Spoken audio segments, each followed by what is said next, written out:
मुंबईतल्या आरे जंगलातील बिरसा चौकात शुक्रवारी रात्रीच्या सुमारास भीषण अपघात झाला.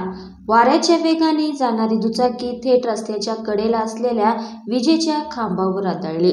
अपघात इतका भीषण होता की दुचाकीचा अक्षरशः चक्काचूर झाला.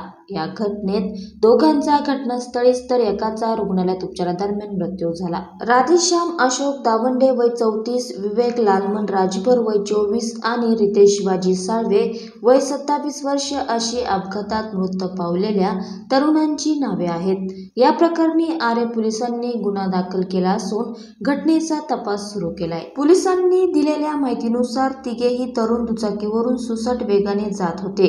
तिघांपैकी एकाच्याही डोक्यावर हेल्मेट नव्हते. दरम्यान आरे जंगलातील बिरसा चौकात त्यांची दुचाकी आली. काळ्याकुट्ट अंधारात चालकाचा ताबा सुटल्याने दुचाकी थेट विजेच्या खांबाला धडकली. अपघात इतका भीषण होता की परिसरात मोठा आवाज झाला.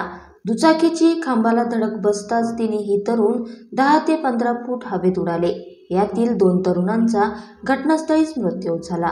दरम्यान स्थानिकांनी या अपघाताची माहिती पोलिसांना दिली. माहिती मिळताच पोलीस तातडीने घटनास्थळी दाखल झाले. जखमी तरुणाला उपचारासाठी रुग्णालयात दाखल करण्यात आले. मात्र उपचार सुरू असताना त्याचा मृत्यू झाला. या प्रकरणी आरे पोलिसांनी NDR दाखल केला असून घटनेचा तपास सुरू केलाय.